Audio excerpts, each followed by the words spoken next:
অবশেষে তোমাদের জন্য নিয়ে এলাম বহুল প্রতীক্ষিত মুভি পুষ্পা 2 বা পুষ্পা দ্য রুলের এক্সপ্লেনেশন। কি আর বলবো এই সিনেমা নিয়ে, ইতিমধ্যে এটা যে কোন লেভেলে চলে গেছে তা তো তোমরা দেখতেই পেয়েছো। এক সাধারণ মজদুর থেকে ন্যাশনাল মাফিয়া, তবে এই পার্টে পুষ্পা হয়ে ওঠে ন্যাশনাল থেকে ইন্টারন্যাশনাল মাফিয়াতে। তো পুরো কাহিনী যারা দেখতে চাও তারা প্রথম পার্ট দেখে নাও আমার পিন কমেন্ট থেকে ভালো করে বোঝার জন্য। তো চলো আর প্যাচাল না বাড়িয়ে শুরু করি আজকের ধুন্ধুমার মুভির এক্সপ্লেনেশন। মুভির শুরু হয় জাপানের একটা পোর্টে। ইন্ডিয়া থেকে আসা লাল চন্দনের বিশাল কন্টেনার যখন ওয়ার্কাররা তুলছিল তখন ব্যালেন্স হারিয়ে একটি কন্টেনার খুলে পড়ে যায়। এরপর সেগুলো থেকে বেরিয়ে আসে সেই মহামূল্যবান বস্তু লাল চন্দন। তবে এই চন্দনের পাশাপাশি কন্টেনারের ভিতর থেকে একজন লোককে দেখে জাপানিরা বেশ অবাক হয়ে যায়। তারা তখন ডিলারকে ডেকে আনলে তার লোকেরা ওই বডিটাকে বেঁধে ক্রেন থেকে উল্টো করে ঝুলিয়ে রাখে। তারা বারবার জিজ্ঞেস করার পরেও লোকটা তার মুখ দিয়ে কোনো শব্দই বের করে না। কিন্তু একটু পরে তার হাত থেকে একটা ছেঁড়া নোট নিচে পড়ে গেলে ওয়ার্কাররা জানতে পারে যে যাকে তারা এভাবে উল্টো করে রেখেছে সে আর কেউই নয় বরং লাল চন্দনের সিন্ডিকেটের রাজা পুষ্পা। তার পরিচয় পাওয়া মাত্রই লোকগুলো অস্ত্রশস্ত্র নিয়ে একেবারে রেডি হয়ে যায়, কারণ পুষ্পা যেখানে এই স্টাইলে এন্ট্রি নেয় সেখানে যে ধুন্ধুমার একটা ফাইট হতে চলেছে তা তো তোমরা বুঝতেই পারছো। পুষ্পা তার শরীর থেকে ছোট্ট একটা কুড়াল বের করে নিয়ে মারাত্মক স্টাইলে রশি কেটে নিচে নেমে পড়ে। এরপরে শুরু হয়ে যায় মারাত্মক এক ফাইট, যেখানে এতগুলো লোক মিলেও তার কিছুই করতে পারে না। তবে এখানে ফাইট করতে করতে পুষ্পা তার মুখ দিয়ে শুরু করে জাপানি ভাষা। এখন এই জাপানি ভাষা শুনে লোকগুলোর তো প্রায় হুশই উড়ে যায়। কিন্তু পুষ্পার এভাবে হুট করে জাপানে আগমনের আসল কাহিনীটা কি? তার মুখ থেকে রিভিল হয় যে সিন্ডিকেট থেকে জাপানিদের কাছে চন্দন কাঠ এলেও তারা সেগুলো পাওনা ঠিকমতো দিচ্ছে না, তাই পুষ্পা নিজেই তাদেরকে একটা চরম শিক্ষা দিতে এখানে চলে এসেছে। যাই হোক, সব সাঙ্গপাঙ্গদের ধোলাই করার পর পুষ্পা অবশেষে তার বসকেও পাকড়াও করে শিক্ষা দিতে চায়। কিন্তু সেই মুহূর্তে আরো কিছু লোক এসে গুলি করতে থাকলে পুষ্পা দৌড় দিয়ে বুলেটকে ডজ দিতে থাকে, কিন্তু শেষ পর্যন্ত একটা বুলেট তার গায়ে লেগেই যায়। গুলি খেয়ে সে সমুদ্র নিচে ডুবতে শুরু করে। ঠিক তখনই পুষ্পাকে বিছানা থেকে লাফিয়ে উঠলে আমরা বুঝতে পারি যে সে হয়তো এতক্ষণ ধরে অতীতের কোনো কাহিনী দেখছিল। তবে অতীত যাই হোক না কেন, সিন্ডিকেটের বস হওয়ার পর পুরো প্রদেশ জুড়ে এখন চলছে তার রুল। সবার মুখে শুধু একটাই নাম, পুষ্পা ভাও। সাফল্যের চূড়ায় ওঠার পাশাপাশি পুষ্পার জীবনে আছে তার একমাত্র ভালোবাসা শ্রীবল্লী, যে কিনা এখন তার স্ত্রী। কিন্তু এই রাজত্ব কায়েম করার পথে সে যে সমস্ত কাঁটাগুলোকে উপড়ে এসেছে সেগুলো কি তাকে বেশি দিন সুখের সাগরে ভাসতে দেবে? এখন এই প্রশ্নগুলোর উত্তর কিন্তু আমরা ধীরে ধীরে পরের সিনে পেয়ে যাব। সিন্ডিকেটের বস হওয়ার পর পুষ্পা তার কারিশমা দিয়ে সব শ্রমিকের মন জয় করে নেয়। যে কোনো সময়ে তারা পুষ্পার ডাকে জীবন বাজি রেখে গহীন জঙ্গলে কাজ করতে চলে যেত। ঠিক এমনই একদিনে শ্রীনিবাস নামের এক শ্রমিক নিজের বিয়ের দিনে পর্যন্ত কাঠ কাটতে চলে যায়। ওই দিন তাদের সবার সাথে একজন নতুন শ্রমিক এসেছিল, যার হাবভাব দেখে তাকে খুব সাধারণ একজন মজদুর মনে হয়। এছাড়াও তাকে কেউ আগে এই তল্লাটে কখনোই দেখেনি। তো জঙ্গলে গিয়ে পূজা পাঠ করার পর সব শ্রমিকদের সাথে ওই লোকটাও কাঠ কাটতে শুরু করে। সবার কাটা কাঠগুলোকে ওজন করার সময় লোকটা প্রথমবারের মতন সবাইকে নিজের নাম বলে, আর এই নামটা শোনা মাত্রই মুহূর্তের মধ্যেই সবার গায়ের পশম একদম খাড়া হয়ে যায়। সাধারণ শ্রমিকের বেশে সবার সাথে কাঠ কাটতে আসা লোকটি হলো ইন্সপেক্টর ভবর সিং শেখাওয়াত। এই শেখাওয়াতকেই আগের পার্টে পুষ্পা একবারে নাঙ্গা করে ছেড়ে দিয়েছিল। এখন এখানে যে সে পুষ্পার উপরে হাড়ে হাড়ে শোধ তুলতে এসেছে তা তো তোমরা বুঝতেই পারছো। এভাবে শ্রমিকদের সাথে মিশে যাওয়ার পর শেখাওয়াত সবাইকে লাল চন্দন সহ হাতে নাতে পাকড়াও করে ফেলে। এই প্রথমবার কেউ সমস্ত প্রমাণ সহ পুষ্পার লোকদের এভাবে হাতে নাতে গ্রেফতার করতে পেরেছে। এখান থেকে প্রমাণ হয় যে শেখাওয়াত কোনো মামুলি বান্দা নয়, বরং সে হতে যাচ্ছে পুষ্পার জন্য সবচেয়ে বড় চ্যালেঞ্জ। ওদিকে পুষ্পার কাছে এই খবর যেতে বেশি দেরি হয় না। খবর পাওয়া মাত্রই পুষ্পা নিজেই সরাসরি পুলিশ স্টেশনে চলে আসে। শেখাওয়াত কিন্তু তখন স্টেশনে ছিল না, তাই পুলিশ অফিসাররা পুষ্পাকে জানায় যে এই ব্যাপারে তাদের বিশেষ কিছু করার নেই, কেননা শেখাওয়াত এতদিনে এই অঞ্চলের সমস্ত রীতিনীতি চেঞ্জ করে ফেলেছে। ফলে পুষ্পা চাইলেও তার শ্রমিকদেরকে সে সহজে ছাড়িয়ে নিতে পারবে না, কারণ ইতিমধ্যেই সবার নামে এফআইআর লেখা হয়ে গেছে। তখন পুষ্পা সবাইকে মনে করিয়ে দেয় যে কিভাবে তার টাকায় এই স্টেশনের সব পুলিশরা বিন্দাস টাইম কাটিয়েছিল। তো প্রশ্ন হচ্ছে, এত সব নিয়ম কারণ তখন কোথায় ছিল? পুষ্পা এখানে কিন্তু কেবল শ্রীনিবাস নামে সেই ছেলেটাকে ছাড়িয়ে নিয়ে আসতে চেয়েছিল, কেননা আজ তার বিয়ে হওয়ার কথা। কিন্তু তাকে ছাড়ানোর পরেই হঠাৎ করে সে তার গায়ে একটা ক্ষত দেখতে পায়। এই ক্ষত দেখে পুষ্পার মাথা তো পুরোই হট হয়ে যায়। সাথে সাথে লকআপের ভিতরে গিয়ে সে সমস্ত শ্রমিকের শরীরেই একই রকম মারের চিহ্ন দেখতে পায়। আসলে স্টেশনে আসার আগেই শেখাওয়াত পুষ্পার লোকদেরকে আচ্ছা করে ধোলাই দিয়েছিল, মানে তার উপরে পুষে রাখার একটা শেখাওয়াত শ্রমিকদের উপরেই মিটিয়েছে। এখন পুষ্পার লোকদের এভাবে মারধর করা মানে তাকে সরাসরি আঘাত দেওয়া। তাই এই চিহ্নগুলো দেখে তার মাথায় যেন আগুন জ্বলতে থাকে। এভাবে আগুন ধরিয়ে দেওয়ার পরিণামটা যে কেমন হতে পারে সেটা শেখাওয়াত কিছুক্ষণ পর এসেই টের পায়। সে এসে দেখতে পায় যে সব শ্রমিকরা সহ সমস্ত পুলিশ অফিসার একেবারে গায়েব হয়ে গেছে, মানে পুষ্পা আসার পর মাঠ পুরোই ফাঁকা। সেই সময় পুলিশ স্টেশনে কেবল একজন কনস্টেবল ছিল, কিন্তু সে কেবলমাত্র ছিল শেখাওয়াতকে এই স্টেশনের চাবি দেওয়ার জন্য। তার কাছ থেকে শেখাওয়াত এবং ইন্সপেক্টর নাথুলাল পুরো ব্যাপারটা জানতে পারে। আসলে শ্রমিকদের গায়ের আঘাতের চিহ্নগুলো দেখে পুষ্পা শ্রীনিবাস তো বটেই সমস্ত শ্রমিককে তৎক্ষণাৎ স্টেশন থেকে নিয়ে যেতে চায়, কিন্তু সেখানকার সাব ইন্সপেক্টর তাকে বলে দেয় যে পুষ্পা, এদেরকে এভাবে ছেড়ে দিলে তাদের সবার চাকরি চলে যাবে। এই কথা শোনার পর পুষ্পা যেই কাজটা করে সেটার জন্য আমি মোটেও প্রস্তুত ছিলাম না। পুষ্পা সব পুলিশ অফিসারদের স্যালারি হিসাব করে পুলিশের চাকরিতে রিটায়ারমেন্ট পর্যন্ত তারা যত টাকা পেত তার সমস্ত টাকায় পুষ্পা নিজের পকেট থেকে মিটিয়ে দিতে থাকে। এমনকি রিটায়ারমেন্টের পরেও কত টাকা পেনশন পাবে সেটা পর্যন্ত হিসেব করে সে সবাইকে মিটিয়ে দেয়। ভাই রে ভাই, এই পুষ্পা যে কতটুকু এক্সট্রিম লেভেলের যেতে পারে তার আসলে কোনো লিমিটই নেই। এখন পুষ্পার হাতে এইভাবে কড়া লেভেলের মারা খাওয়ার পর শেখাওয়াত পুরোই স্পিচলেস হয়ে যায়। ওদিকে শ্রীনিবাসকে ছাড়িয়ে নিয়ে যাওয়ার পর পুষ্পাও পুরোই স্যাভেজ স্টাইলে তাকে বিয়ের আসরে দিয়ে আসে। শেখাওয়াত তো এবার তার সাথে এইভাবে পাঙ্গা নেওয়ার পর কড়া লেভেলের একটা বাস খায়। তবে পরের সিনে তোমরা পুষ্পাকে এর চাইতেও বড় রাঘব বোয়ালের মুখোমুখি হতে দেখবে। চন্দন সিন্ডিকেটের বস হওয়ার পর লোকাল এমএলএ থেকে স্টেট মিনিস্ট্রি হওয়া সীতাপ্পার সাথে পুষ্পার বেশ ভালোই উঠা বসা ছিল। এর মাঝে একদিন তারা দুজনে রাজ্যের সিএম এর সাথে দেখা করতে যাওয়ার প্ল্যান সেট করে।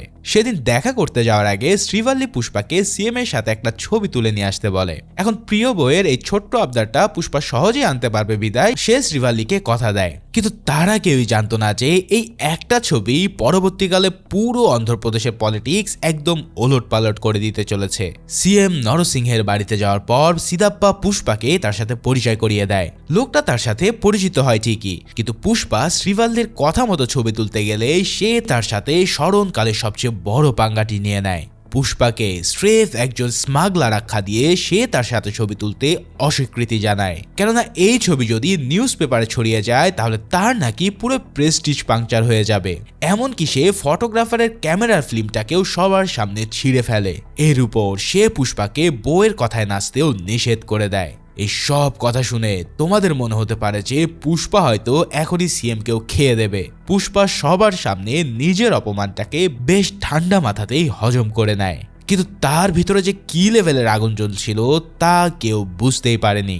ওদিকে নরসিংহের আড্ডা থেকে বেরিয়ে পুষ্পা সিদাপ্পাকে বলে, সবই ঠিক ছিল, আসলে আমি ছবি তোলা নিয়ে কোনো মাথা ব্যথায় নেই। কিন্তু নরসিংহ তার কথার মাঝখানে শ্রীভাল্লিকে টেনে এনে পুষ্পার ভিতরের আগুনে ঘি ঢেলে দিয়েছে।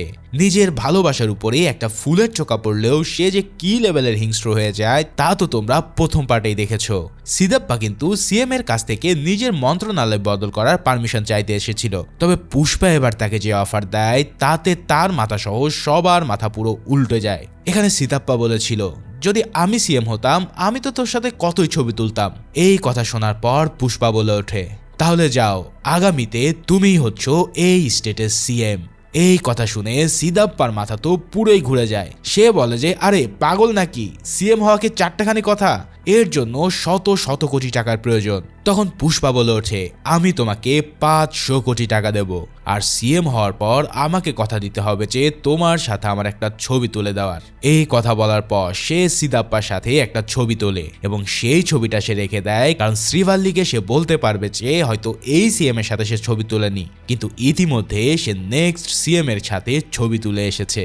বুঝতেই পারছো খেলা কিন্তু কেবল শুরু, আর সামনে যে কত বিরাট ধামাকা অপেক্ষা করছে তা তোমাদের কল্পনার বাহিরে। যাই হোক, সিদাপ্পাকে সিএম বানানোর ফয়সালা করার পরে পুষ্পার কথা মতন সে দিল্লির কেন্দ্রীয় মন্ত্রী প্রতাপ রেড্ডির সাথে দেখা করতে যায়। প্রতাপ রেড্ডি সিদাপ্পার মুখে সিএম এর নমিনেশনের কথা শুনে পুরো আকাশ থেকে পড়ে, কারণ সিদাপ্পার এতটা সাহস নিশ্চয়ই কারো সাপোর্ট ছাড়া আসবে না। এর মানে তার কাঁধে নিশ্চয়ই বিরাট বড় কোনো খিলাড়ির হাত আছে। সেই খিলাড়ি অর্থাৎ পুষ্পা কিন্তু নিজের পরিচয় দিতেও 1 মিনিটও দেরি করেনি। প্রতাপ রেড্ডির ভাই সুব্বা রেড্ডিকে শুধুমাত্র তার কাছে ফোন করার জন্য সে 5 কোটি টাকা উপহার দেয়। এছাড়াও 25 কোটি টাকা ভর্তি আস্ত একটা সোফাও সে উপহার হিসেবে পাঠায় প্রতাপ রেড্ডির বাড়িতে। এই সব দেখে প্রতাপ রেড্ডি তখন বুঝতে পারে যে না, যে লোকের কাছে এমন টাকার খনি রয়েছে তার সাপোর্ট পেলে সিদাপ্পা তো দূর, সামান্য একজন পাতি নেতাও সিএম হতে বেশি সময় লাগবে না। সেটা বুঝে যাওয়ার সাথে সাথেই সে সিএম এর পদের জন্য নমিনেশন অ্যাপ্রুভ করে দেয়। এদিকে মিটিং শেষ করে সিদাপ্পা পুষ্পাকে ফোন দিয়ে বলে এভাবে টাকা ছড়ালে তো দুদিনের মধ্যে সিন্ডিকেট পথে বসে যাবে, তাই ইলেকশনের জন্য বাকি টাকাটা তাহলে কোথা থেকে আসবে। তখন পুষ্পা বলে তার কাছে যদি মুরুগানের মতন বড় খেলাড়ি থাকে তাহলে এর চেয়েও বড় খেলাড়ি নিশ্চয়ই কেউ আছে। তার নজর এখন দেশের গন্ডি ছেড়ে সোজা ইন্টারন্যাশনাল বায়ারের দিকে, কারণ লেভেল বুঝতে হবে বস। পুষ্পা এখন ন্যাশনাল না, সে এখন পুরোই ইন্টারন্যাশনাল খেলোয়াড়। যাই হোক, সিদাপ্পার সাথে কথা শেষ করে পুষ্পা তার ইন্টারন্যাশনাল বায়ারের সাথে দেখা করতে সোজা মালদ্বীপে চলে যায়। হামিদ নামের ওই বায়ার কিন্তু প্রচুর ভাব নিয়ে তার কাছে এসেছিল, কারণ ইন্টারন্যাশনাল লেভেলের ডিলগুলো বিরাট অঙ্কের হওয়ায় বায়ারদের গায়েও প্রচুর ফ্লেক্স থাকাটাই আসলে স্বাভাবিক। এছাড়াও পুষ্পার চেহারা সুরত দেখে সে ভেবে নেয় যে এই লোক হয়তো ছোটখাটো কোনো ডিল করার জন্য এসেছে, তাই পরিচিত হওয়ার আগেই সে জানিয়ে দেয় যে 1000 টনের উপরে সে কোনো ডিলই করে না, আর 100-200 টন তো তার হাতের ইশারাতেই ইন্ডিয়া থেকে যে কোনো মুহূর্তে চলে আসতে পারে। এই সব শুনে পুষ্পাও তখন বলে যে ঠিক আছে, 100 টন তো দূরের কথা, কেবল 10 টন মাল আমার সামনে তুমি নিয়ে এসে দেখাও। এই কথায় মেজাজ খারাপ হয়ে হামিদ তখন প্রথমে মুরগানকে 10 টনের জন্য ফোন লাগায়, কিন্তু সে তো আর জানে না যে তার সামনে যে বসে আছে সে হলো মুরগানের বস। মুরগান তাকে কথা দেয় যে এক্ষুনি পাঠিয়ে দিচ্ছি, আর এই কথা বলে সে পুষ্পার ফোনে ফোন দিয়ে পুষ্পার কাছেই 10 টন মাল চাওয়ার অনুমতি চায়। শুধুমাত্র মুরগান নয়, আরো বেশ কয়েকটা স্টেটে ফোন দিলেও সবাই হামিদকে পুষ্পার নাম্বারটাই দেয়। এই সব কিছু দেখে হামিদ তখন খুব ভালো করে বুঝে যায় যে পুষ্পার ইশারা ছাড়া ইন্ডিয়া থেকে কেউ তাকে এক টুকরো কাট দিতে পারবে না। ফলে নিজের অকাত বুঝে যাওয়ার পর সে পুষ্পার প্রস্তাবে সুসুর করে রাজি হয়ে যায়। এবারের ডিলটা ছিল পুষ্পার জীবনের সবচেয়ে বড় ডিল, যেখানে 2000 টন কাঠ 5000 কোটি টাকার বিনিময়ে সে হামিদকে বিক্রি করবে। আর এত বড় একটা ডিলের স্রেফ একটাই উদ্দেশ্য, সিদাপ্পাকে সিএম বানানো। এছাড়াও মুরগানকে যেখানে কাঠ বিক্রি করে টন প্রতি 1.5 কোটি টাকা পাওয়া যেত, সেখানে হামিদের কাছ থেকে পাওয়া যাবে টন প্রতি 2.5 কোটি টাকা। তার মানে মাত্র লাভের অংশটুকু দিয়েই ইলেকশনের ক্যাম্পেইনটা অনায়াসেই করা যাবে। ভাইরে ভাই, সিন্ডিকেটের বস হওয়ার সাথে সাথে পুষ্পা যেন এক মাস্টারমাইন্ড খেলোয়াড়ে পরিণত হয়েছে। যাই হোক, হামিদের সাথে 5000 কোটি টাকার ডিল ফাইনাল করলেও সে বলে যে আমাকে তুমি 4900 কোটি টাকার ডিল ফাইনাল করো। তখন হামিদ জানায় তাহলে 100 কোটি টাকার কি হবে? তখন পুষ্পা বলে আমি এখানে এসেছিলাম একটা ট্রাক নিয়ে, কিন্তু এখন আমার এই জিনিসটা লাগবে। এই কথা বলে সে 100 কোটি টাকা নিয়ে সোজা তার হেলিকপ্টার কিনে সেখান থেকে হাওয়া হয়ে যায়। মানে বুঝতেই পারছো পুষ্পার যে কি লেভেলের সোয়াগ তা কল্পনার বাইরে। এবার দেশে ফেরার পর পুষ্পা যখন সব ডিলারের সাথে যোগাযোগ করে তখন সবাই প্রথমে 2000 টনের কথা শুনে পুরোই চমকে ওঠে। এত বড় চালান রেডি করার জন্য প্রচুর শ্রমিক এবং ট্রাক দরকার ছিল। পুষ্পা তাদের শ্রমিকের বেতন 2000 থেকে বাড়িয়ে 10,000 টাকা করে দেয়, আর যার ফলে শ্রমিকের কোনো অভাবই হয় না। এত শ্রমিক পাওয়ার পর সমস্ত ডিলাররা তাদের সামর্থ্য অনুযায়ী চালান সাপ্লাই দিতে রাজি হয়ে যায়। তবে পুষ্পা কিন্তু সবার কাছ থেকে কম বেশি অ্যামাউন্টে চালান চেয়েছিল। তবে বিচ্চা রেড্ডি নামের এক লোক ছিল যার কাছে সে কেবল 50 টন নেওয়ারই কথা ছিল, কারণ বিচ্চা রেড্ডির এলাকায় রাজত্ব করত মঙ্গল সিনু। হ্যাঁ, তোমরা হয়তো এতক্ষণে ভেবেছিলে যে ওই মঙ্গল সিনু কেন এই কাহিনীতে এন্ট্রি নিচ্ছে না। চিন্তা করো না, বড় বড় খেলোয়াড়দের এন্ট্রিগুলো একদম ঠিকঠাক সময়ে হয়। মুভির প্রথম পার্টে এই মঙ্গল সিনুই যে পুষ্পাকে কি লেভেলের আঘাত দিয়েছিল তা তো তোমরা খুব ভালো করেই জানো। এখন তার এলাকা থেকে 50 টনের বেশি কাঠ নিয়ে আসাটা নিশ্চিত এতটা সহজ হবে না। তার উপরে ওই এলাকায় পুলিশের চেকপোস্টেরও কোনো অভাব নেই। কিন্তু বিচ্চা রেড্ডি যখন বলে যে এত চ্যালেঞ্জ মোকাবেলা করেও সে 100 টন চালান নিয়ে আসতে পারবে, তখন পুষ্পা তাকে পারমিশন দেয়। এর মানে আসল ফাইটের জন্য আমাদের অপেক্ষার পালাটা হয়তো খুব তাড়াতাড়ি শেষ হতে চলেছে। ঠিক তারপরের সিনে আমরা সেটার আভাস পেয়ে যাই। মঙ্গল সিনু বিরাট বড় গ্যাংস্টার হলেও তার চাইতেও বড় দাজ্জাল ছিল তার বউ দাক্ষা। পুষ্পার হাতে নিজের ভাইয়ের মৃত্যুর পর থেকে প্রতিশোধ নেওয়া ছিল যেন তার মেন উদ্দেশ্য। এমনকি প্রথম পার্টে তো সে নিজের স্বামীকে পর্যন্ত ছুরি মেরে দিয়েছিল, যদিও সিনু পরবর্তীতে রিকভার করে নেয়। এখন এই দজ্জাল দক্ষা এবার চলে যায় সোজা শেখাওয়াতের ডেরায়। পুষ্পার কাছ থেকে বড় লেভেলের মারা খেয়ে শেখাওয়াত এমনিতেই ভিতরে ভিতরে জ্বলছিল, তার উপরে দক্ষা তাকে পুরুষত্ব নিয়ে প্রশ্ন করলে সে আরো তেলে বেগুনে জ্বলে ওঠে। পুষ্পা যে হুট করে চারিদিক থেকে প্রচুর পরিমাণে চন্দন কাঠের চালান জোগাড় করছে তা কিন্তু সিনু গ্যাংয়ের নজর এড়ায়নি। তারা সবাই ভেবেছিল যে হয়তো বড় কোনো প্ল্যান রয়েছে। দক্ষা শেখাওয়াতকে বলে যে পুষ্পার উপরে আঘাত হানার এখন সময় এসে গেছে, যার ফলে শেখাওয়াতও দক্ষার কথায় চেকপোস্ট বসিয়ে বিচ্চা রেড্ডির চন্দনের চালাও পাকড়াও করে ফেলে। তারপর সে প্রায় 20 কোটি টাকার এই চালানে আগুন লাগিয়ে দিতে চায়। তখন বিচ্চা এসে তাকে থামাতে চাইলে একের পর এক গুলি করে সে সবগুলো ট্রাককেই আগুন ধরিয়ে দেয়। এরপর সে বিচ্চাকে ভয় দেখানোর নাম করে ব্রিজ থেকে নিচে ফেলে দিলে লোকটা সেখানে পটল তোলে। বুঝতেই পারছো এই শেখাওয়াত তো কম লেভেলের দাজ্জাল না। যাই হোক, এখন বিচ্চা মারা যাওয়ার পর আবার দক্ষা এসে শিখাওয়াতকে বলে যে লোকটাকে মেরে ফেলা তোমার উচিত হয়নি, কারণ সে কোনো না কোনো সময় মঙ্গল সিনুর কাজে আসতে পারতো। কিন্তু শিখাওয়াত বলে যে একটা লোককে ভয় দেখিয়ে কোনো লাভ হবে না, তাই পুরো সিন্ডিকেটকে কাঁপিয়ে দেওয়ার জন্য এই লোকটাকে উপরে পাঠানো জরুরি ছিল। যদিও সে সবাইকে বলবে যে গুলি খাওয়ায় লোকটা ভয়ে নিচে লাফ দিয়ে উপরে পৌঁছে গেছে। অতঃপর বিচ্চা রেড্ডি মারা যাওয়ার পর গ্রামে নিয়ে তাকে সৎকার করা হয়। সেখানে সিদাপ্পা উপস্থিত হলে সিনু গ্যাংয়ের লোকেরা তার সামনে বিচ্চা রেড্ডির মৃত্যুর জন্য পুষ্পাকে দোষ দিতে থাকে। তাদের কথা হলো যে পুষ্পার বেপরোয়া ভাবের জন্যই সিন্ডিকেটে একের পর এক মৃত্যু আসতে চলেছে। এদিকে সিন্ডিকেটের সবাইও ধীরে ধীরে মঙ্গল সিনুর দলকে সাপোর্ট করা শুরু করে, কেননা এভাবে পুষ্পা এবং শেখাওয়াতের গন্ডগোল চলতে থাকলে পুরো সিন্ডিকেটই লাচে উঠবে। আর কোনো উপায় না দেখে সিদাপ্পা এবার শেখাওয়াতের সাথে দেখা করতে চায়। সে তাকে 10 কোটি টাকা কমিশন দেওয়ার বদলে পুষ্পার করা অপমানের বদলা ভুলে যাওয়ার অফার দেয়, কিন্তু তাকে দেওয়া আঘাতটা টাকা পয়সারও অনেক ঊর্ধ্বে ছিল। তাই সে সিদাপ্পাকে ব্যাপারটা বোঝানোর জন্য শেখাওয়াত তাকে কাপড় চোপড় খুলে ফেলতে বলে, যেমনটা পুষ্পা তার সাথে করেছিল। তখন সিদাপ্পা বুঝতে পারে যে এই অপমানটাকে কোনোভাবেই টাকা দিয়ে ধামাচাপা দেওয়া যাবে না। তখন সে হঠাৎ শিখাওয়াতকে অবাক করে দিয়ে নিজেই সব কাপড় চোপড় খুলে ফেলে। এরপর সে বলে পুষ্পাকে সে সিন্ডিকেটের প্রেসিডেন্ট বানিয়েছে, আর এই সিন্ডিকেটকে টিকিয়ে রাখার জন্য সে যে কোনো কিছুই করতে পারে। বুঝতেই পারছো রাজনীতিবিদরাও যে কোন লেভেলে যেতে পারে সেটা সিদাপ্পা যেন এক বড় উদাহরণ। নিজের এই অর্ধ উলঙ্গ অবস্থাতে সে শিখাওয়াতকে কথা দেয় যে পুষ্পাকে দিয়ে সে সরি বলাবে। এবার এই সরির কথাটা শোনা মাত্রই শেখাওয়াতের চোখ যেন চকচক করে ওঠে, কারণ পুষ্পাকে এভাবে ঝুঁকতে দেখাটাই হবে তার সবচেয়ে বড় জয়। তবে সে এই সরিটা কেবল দুজনের মধ্যেই শুনবে না, সে শুনতে চায় সবার সামনে। এর জন্য সিদাপ্পাকে সে একটা বড় পার্টির আয়োজন করতে বলে, যেখানে পুষ্পা এসে সবার সামনে তাকে সরি বলবে। সেই মোতাবেক পার্টির দিনে শিখাওয়াত তার দলবল নিয়ে হাজির হলেও পুষ্পা কিন্তু তার ঘরে বসে প্রচুর ড্রিঙ্কস করছিল, কেননা জীবনে এই প্রথমবার তাকে কারোর সামনে ঝুঁকতে হবে। কিন্তু তার ডিকশনারিতে তো ঝোঁকার কথা লেখা নেই। তাও সিন্ডিকেটের জন্য জাগ্গা রেড্ডির কথায় অবশেষে সে পার্টিতে যেতে রাজি হয়। শিখাওয়াত আগে থেকেই তার সরিটা রেকর্ড করার জন্য টেপ রেকর্ডার পর্যন্ত নিয়ে এসেছিল, মানে পুষ্পার মুখের একটা সরি যেন তার জন্য পুরো আমাবস্যার চাঁদ। পার্টির সমস্ত গান বাজনা থামিয়ে সবার সামনে তাকে সরি বলতে বলা হয়। পুষ্পা তখন অনেক ড্রাঙ্কস ছিল, এরপরেও সে প্রচন্ড ইতস্তবোধ করতে থাকে তাকে সরি বলতে। তবে ফাইনালি সব কিছুর মাথা খেয়ে পুষ্পা তাকে সরি বলে দেয়। এবার এই সরি শোনা মাত্রই শেখাওয়াত মহা আনন্দে সেটা রেকর্ড করে বারবার শুনতে থাকে। দেখে মনে হয় সে যেন পৃথিবীর অষ্টম আশ্চর্য দেখে ফেলেছে। তবে এটা দেখে মঙ্গল সিনুদের মাথায় পুরোই হাত বসে পড়ে, কেননা তাদের চাওয়া ছিল যে পুষ্পা হয়তো সরি না বলে বিশাল একটা ঝামেলা পাকিয়ে পুরো গ্যাংকে নষ্ট করে দেবে। আর ওদিকে দেখা যায় এই সরি বলার পর পুষ্পা মাথা নিচু করে পার্টি থেকে বেরিয়ে আসে, কিন্তু তার মাথা থেকে কোনোভাবে ব্যাপারটা যায় না, কারণ সে বুঝতে পারছিল যে সরি বলে আসার পর পার্টিতে সবাই নিশ্চয়ই তাকে নিয়ে হাসাহাসি করছে। এরপর পুষ্পা যেটা করতে থাকে সেটা দেখে সবার মাথা পুরোই ঘুরে যায়। সে এক মুহূর্ত কিছু একটা চিন্তা করে সাথে সাথে নিজের গাড়ি ঘুরিয়ে আবারও ওই পার্টিতে চলে যায়। তবে যেই সে ক্ষান্ত হয় না, তার গাড়ি দিয়ে সে শিখাওয়াতকে পুরোই উড়িয়ে দিয়ে সুইমিং পুলে ফেলে দেয়। তবে এবার যেটা ঘটে সেটা ছিল আরো বেশি ন্যাক্কারজনক। এবার পুষ্পা তার প্যান্ট খুলে সেখানেই মূত্র বিসর্জন করা শুরু করে দেয়। সুইমিং পুলে ডুবে আছে শেখাওয়াত, আর উপরে মূত্র বিসর্জন করছে পুষ্পা।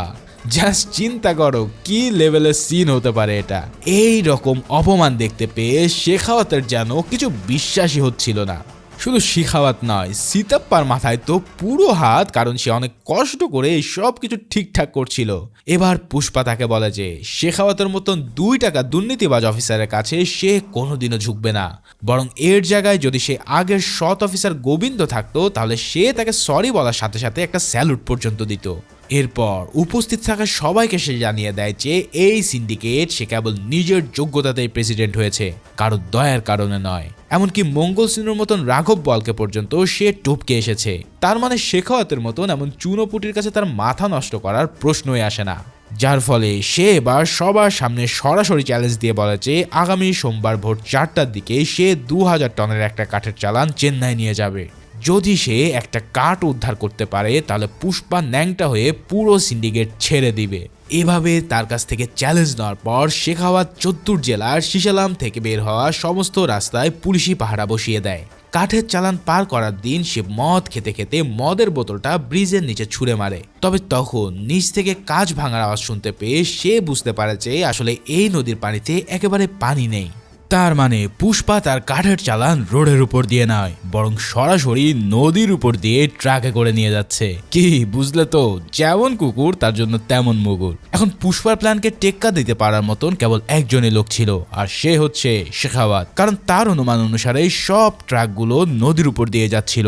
শেখাওয়াত দ্রুত তার 3টা টিমকে 3 দিকে পাঠিয়ে দিয়ে নদীর ভিতরে ঢুকতে বলে। কিন্তু পুষ্পা কি আর এতই কাঁচা প্ল্যান করবে? সে আগে থেকে তার ব্যাকআপ প্ল্যান সেট করে নিয়েছে। তার লোকেরা পাথরের একটা ব্রিজ ভেঙে সেটার উপর দিয়ে বিরাট এক লরি দাঁড় করিয়ে রাখে, যার ফলে শেখাওয়াতের একটা টিম সেখানে গিয়ে আটকে যায়। আর একটা টিমকে আটকানোর জন্য পুষ্পা তো আস্ত হাতির দলকে রেডি করে রেখেছিল। এভাবে পুলিশের 2টা টিমকে আটকানো গেলেও অন্য টিমটি নদীর ভিতরে ঢুকতে সক্ষম হয়। কিন্তু এখানেও পুষ্পা ওয়াটার ড্যাম থেকে পানি ছেড়ে দিয়ে সবগুলো গাড়িকে আটকিয়ে দেয়। মানে সব দিক থেকে শাখাওয়াতের জন্য বাস রেডি করা ছিল, কিন্তু শাখাওয়াত তো আর ছেড়ে দেওয়ার পাত্র নয়। তার সব টিম আটকে গেলেও সে কিন্তু ঠিকই গাড়ি নিয়ে নদীর দিকে এগিয়ে যায়। রাস্তায় অনেকগুলো গরুর গাড়ি যেতে দেখে সে ওই গাড়িগুলোকে দাঁড় করিয়ে স্টেট বর্ডারের কাছে একটা ব্যারিকেড তৈরি করে। ওদিকে পুষ্পার লোকেরাও নদী পথে গাড়ি চালিয়ে ক্রমশই বর্ডারের দিকে এগিয়ে আসছিল। হঠাৎ শেখাওয়াতকে কিছুটা দূরে রাইফেল হাতে দাঁড়িয়ে থাকতে দেখে তাদের হুঁশ উড়ে যায়। সাথে সাথে তারা পুষ্পাকে ফোন করলে সে তৎক্ষণাৎ সবাইকে ট্রাক ছেড়ে দিয়ে লাফিয়ে পড়তে বলে, কারণ তার কাছে এই কাঠের চন্দনের চেয়েও মানুষের জীবনের দাম ছিল অনেক বেশি। তার কথা মতন সমস্ত ট্রাক ড্রাইভাররাও লাফিয়ে পড়তে থাকলে শেখাওয়াত মারাত্মক স্টাইলে গাড়িগুলোকে একের পর এক শুট করে উল্টে দিতে থাকে। তাকে দেখে পরিষ্কার বোঝা যাচ্ছে যে তার মধ্যে থেকে বহুদিনের ছায়া চাপা আগুনটি ভীষণভাবে বেরিয়ে আসছে। এভাবে পুষ্পার বিশাল চালান পাকড়াও করার পর শেখাওয়াত যেন পুরোই হিরো বনে যায়। সবাই ভাবে যে পুষ্পার খেল এখানেই খতম। শেখাওয়াত মনের আনন্দে টিভি রিপোর্টারদের কাছে ইন্টারভিউ দিয়ে পুষ্পাকে অপমান করতে থাকে। কিন্তু ওয়েট, তোমাদের কি মনে হয় পুষ্পা এত সহজে কারো কাছে এভাবে হেরে বসবে? এটা তো এক প্রকার অসম্ভব বস, কারণ এবার এমন একটা জিনিস রিভিল হয় যেটা দেখে তোমার হুশও একদম উড়ে যেতে বাধ্য। পুষ্পার ভরাডুবি হয়ে গেছে ভেবে মঙ্গল সিনি যখন সিন্ডিকেটে দখল নেওয়ার প্রস্তুতি নিচ্ছিল, ঠিক তখনই সে বুঝতে পারে যে কত বড় গেম তাদের সাথে খেলা হয়েছে। শেখাওয়াতের পাকড়াও করা ট্রাকগুলো আসলে চন্দন কাঠের ছিল না, বরং সান্ড্রা নামের এক গাছের কাঠ দিয়ে তার সবকিছু ভর্তি ছিল। এই কাঠটাও বাইরে থেকে চন্দনের মতন লাল দেখালেও ভেতরের অংশটা থাকে একদমই সাদা, যার ফলে এই কাঠগুলোকে তারা টন প্রতি কেউ 10,000 টাকাও দাম দেয় না। মানে পুষ্পা তাদেরকে যে লেভেলের ঘোলটা খাইয়েছে সেটা একবারে অবাক করে দেওয়ার মতন। শেখাওয়াত এই কথা জানতে পেরেই পুরোই পাগল হয়ে যায়। পুষ্পার চালানো ততক্ষণ স্টেট বর্ডার পার করে ইতিমধ্যে চেন্নাই পৌঁছে গেছে। এখন প্রশ্ন হচ্ছে, তাহলে আসল চন্দন কাঠগুলো বর্ডার পার করলো কিভাবে? এবার শেখাওয়াত সেটা বুঝতে পারার সাথে সাথে তার মতন আমার মাথায় তো পুরোই হাত। গতরাতে শেখাওয়াত যে গরুর গাড়িগুলোকে ব্যারিকেড হিসেবে ইউজ করেছিল সেগুলোই ছিল আসলে চন্দন কাঠের তৈরি। মানে পুষ্পা শেখাওয়াতের সাহায্যে তার নাকের ডগা দিয়ে চন্দন কাঠগুলোকে পার করে নিয়েছিল, তবে সেটা ছিল একটু ভিন্ন ফরমেশে। এবার ঘটনাস্থল থেকে শুধু একটা গরুর গাড়ি উদ্ধার করা হয়। শেখাওয়াত সেটার চাকার কাঠ ঘষে কনফার্ম হয়ে যায় যে গাড়িগুলোই আসলে চন্দন কাঠের তৈরি। বাইরে ভাই, এই লেভেলের মাস্টার মাইন্ড প্ল্যান আমি খুব কমই দেখেছি। এ যেন মানি হাইস্টের প্রফেসরকেও টেক্কা দেওয়ার মতন প্ল্যান। যাই হোক, শেখাওয়াতকে এভাবে কড়া লেভেলের মারা খাওয়ানোর পর পুষ্পা এবার তার সামনে হাজির হয়। তবে দূর থেকে তারা কেবল ইশারাতেই কথা বলতে থাকে। শেখাওয়াত তাকে ইশারাতে বুঝিয়ে দেয় যে চালান তো কেবল চেন্নাই পৌঁছেছে, কিন্তু ইন্ডিয়া তো আর পার করেনি, তাই কাজেই খেলা এখনো অনেক বাকি আছে। পুষ্পা তখন তাকে ইগনোর করে চলে যাওয়ার সময় শেখাওয়াত তাকে ডেকে বলে যে সে তো চ্যালেঞ্জ করেছিল যে কেউ যদি এক টুকরো কাঠও ধরতে পারে তাহলে সে ল্যাংটা হয়ে সিন্ডিকেট ছেড়ে দেবে, কিন্তু এখন তো তার কাছে চন্দন কাঠের তৈরি একটা পুরো আস্ত গরুর গাড়ি আছে, তাহলে পুষ্পা যেন এখন সেই কাজটাই করে। তবে তার মুখ থেকে এই কথা বেরোতে না বেরোতেই পুষ্পার এক ইশারাতে সম্পূর্ণ গাড়িটি ব্লাস্ট হয়ে যায়। তার মানে পুষ্পা যে তার প্ল্যানের সামান্যতম খুঁত রাখে না তা তো তোমরা বুঝতেই পারছো। এভাবে বিশাল এক বিজয়ের পর পুষ্পা তার স্ত্রী শ্রীভাল্লিকে নিয়ে মনের শান্তিতে কালী পুজো করতে যায়। তবে সেখানে সে এমন একটা খুশির সংবাদ পায় যার চাইতে বড় কোনো খবর তার জীবনে আসতেই পারতো না। তার প্রিয়তমা স্ত্রী অবশেষে মা হতে চলেছে। কালী পুজোর সেই মঞ্চে পুষ্পা কালীর বেশে বেশ কিছু নাচও করে। তারপর সে শ্রীভাল্লিকে বলে যে কালীর কাছে সে পুত্র সন্তানের বদলে কন্যা সন্তান চেয়েছে, কারণ ছেলে হলে সে তাকে বংশ পরিচয় দিতে পারবে না, ফলে মেয়ে হলে অন্তত বিয়ের পরে তো তার স্বামীর পরিচয় পাবে। আসলে ছোটবেলা থেকেই এই একটা জিনিসই তার সব সুখের মুহূর্তকে একেবারে শেষ করে দিয়েছে। ঠিক এমনই ভাবে আজকেও সেটা ঘটে। এদিকে কালী পুজোর মঞ্চে ঘটে যায় আর একটা ঘটনা। পুষ্পার সৎ ভাই মোহন মুলট্টির মেয়ে কাবেরীর সাথে পুজোর মধ্যে বিভিন্ন দানব বেশে ধরে থাকা কিছু ছেলে পেলে এসে তার সাথে অসভ্যতা শুরু করে। এই কাণ্ড দেখে পুষ্পা নিজের বংশের মান সম্মান বাঁচাতে গিয়ে তাদের আচ্ছা করে ধোলাই দিয়ে কাবেরীকে বাঁচিয়ে নেয়। কিন্তু মোহন এসে পুষ্পাকে নিজের মেয়ের ইজ্জত বাঁচানোর জন্য ধন্যবাদ তো দেয়ই না, উল্টো সে বলে যে কাবেরীর ইজ্জত গেলেও তার কিছু যায় আসতো না, বরং কাবেরী যে পুষ্পাকে চাচা বলে ডাকে সেটাই তার জন্য সবচেয়ে লজ্জার বিষয়। মানে জাতভেদ ঠিক কোন পর্যায়ে চলে গেছে একবার চিন্তা করো। পুষ্পা এই সব কথা মুখ বুঝে সহ্য করলেও শ্রীভাল্লি কিন্তু এবার মোহনের মুখের উপরে জবাব দিয়ে দেয়। মানুষের বংশ পরিচয়ের চেয়ে যে তার কর্ম পরিচয় বড় সেটা পুষ্পাকে দেখেই শিখতে হয়। ব্র্যান্ড হতে হলে কখনো বংশ পরিচয় আগানো যায় না। এভাবেই মোহনের মুখে ঝামা ঘষে দিয়ে সে পুষ্পাকে নিয়ে পূজা থেকে ফেরত আসে। ওদিকে শেখাওয়াত এবং সিনু গ্যাং কিন্তু পুষ্পার বিরুদ্ধে ষড়যন্ত্র করার কাজ একবার থামিয়ে দেয়নি। শেখাওয়াত তার কাছে বড় লেভেলের ধরা খেলেও তার মাথায় বুদ্ধির কিন্তু কমতি ছিল না, তাই সে খুব দ্রুত একটা ব্যাকআপ প্ল্যান বানিয়ে নিয়ে মঙ্গল সিনুকে দিয়ে 1 টন রিয়েল লাল চন্দন নিয়ে আসায়। সে আসলে লাল চন্দন আটক করেছে কিনা সেটা যাচাই করার জন্য ইন্সপেক্টর কমিটির টিমের আসার কথা ছিল। এখন তার প্ল্যান অনুসারে কমিটি আসার পর তাদেরকে এই আসল চন্দনের বান্ডিলটাকেই চেক করতে দেওয়া হবে, আর স্বাভাবিকভাবেই টেস্ট করার পর প্রমাণিত হবে যে সব কাঠগুলোই আসলে লাল চন্দন। আর ততক্ষণে সে চেন্নাই এবং তার আশেপাশের রাজ্যগুলোতে গিয়ে আসল চালান উদ্ধারের জন্য চিরুনি অভিযান চালাবে। কিন্তু লাল চন্দন তো স্রেফ ওই 1 টনই, যেটা শেখাওয়াত নিজেই আনিয়েছিল। এখন কমিটি তো আর 2000 টন পুরো চেক করবে না, তাই তাদের এই 1 টন চেক করার পরে লাল চন্দনের উপস্থিতি প্রমাণ হয়ে যাবে এবং মিডিয়াও সেটা বিশ্বাস করে নেবে। যাই হোক, তার এই প্ল্যান অনুসারে কমিটির পরীক্ষায় লাল চন্দন পাওয়ার পর মিডিয়াতে ছড়িয়ে পড়ে যে শেখাওয়াত আসলেই লাল চন্দন পাকড়াও করেছে। আর সেই খবর শুনেই প্রতাপ রেড্ডির পর্যন্ত হাওয়া বেরিয়ে যায়, কারণ সিদাপ্পার নমিনেশন কনফার্ম হওয়ার পর ইলেকশনের টাকা ওই লাল চন্দন থেকে আসার কথা ছিল। এখন যদি টাকা জোগাড় করা না যায় তাহলে সিদাপ্পা আর প্রতাপ রেড্ডি তাদের পুরো পার্টি সমেত একদম পথে বসে যাবে। ফলে প্রতাপ রেড্ডি সিদাপ্পাকে বারবার ফোন করে পুষ্পার কাছ থেকে আসল চালানের খোঁজ করতে বলে। এই পরিস্থিতিতে সিন্ডিকেটের মিটিং ডাকা হলে পুষ্পা সেই মিটিংয়ে গিয়ে হাজির হয়। সেখানকার সবাই তাকে বলতে থাকে যে শেখাওয়াত যেহেতু এত কনফিডেন্সের সাথে বলছে যে সব আসল লাল চন্দন সে পাকড়াও করেছে, তাহলে নিশ্চয়ই পুষ্পা এখানে মিথ্যা কথা বলছে। তাই পুষ্পা যেন তাদের সব লাল চন্দন কোথায় আছে সেটা তাদের কাছে ক্লিয়ার করে। তবে পুষ্পা জানায়, আমি তোমাদের মতন এত গাধা না যে সবার সামনে সেটা বলে দেই আর শেখাওয়াতের কানে সেটা পৌঁছে যাক। আমি এতদিন ধরে সিন্ডিকেটে আছি আর এখানে আমাকে বিশ্বাস করা ছাড়া তোমাদের আর কোনো উপায় নেই। আমি কথা দিচ্ছি তোমাদের এক টুকরো কার্টও আমি কোথাও হারিয়ে যেতে দেব না। তবে এত কিছুর পরেও সবাই কোনোভাবে বিশ্বাস করতে চায় না যে পুষ্পা আসলে তাদেরকে সত্যি কথা বলছে। তাই তখন ফাইনালি পুষ্পা তাদেরকে বলে যে ঠিক আছে, আমি কেবল একজনের কাছেই এই পুরো চালানের ইনফরমেশন দেব, আর সেটা হলো জাগ্গা রেড্ডি। যেহেতু জাগ্গা রেড্ডিকে সবাই বিশ্বাস করবে তাই সে যা দেখবে সেটাই হবে তাদের কাছে আসল বিশ্বাসযোগ্য কাহিনী। এই সব কথা বলার পর পুষ্পা তার সাথে যোগাযোগ করতে বলে দিয়ে সেখান থেকে চলে যায়। অন্যদিকে সিনু আর শেখাওয়াত এবার সরাসরি নরসিংহ রেড্ডির কাছে গিয়ে জানায় যে সিদাপ্পা পুষ্পার সাহায্যে তার সিএম এর গদি কেড়ে নিতে চলেছে। নরসিংহ তখন তাদেরকে যত দ্রুত সম্ভব চন্দন কাঠের চালানটা খুঁজে বের করতে বলে। এদিকে পুষ্পার চালান কিন্তু ততক্ষণে তামিলনাড়ু হয়ে শ্রীলঙ্কার বর্ডারের কাছে পৌঁছে গেছে।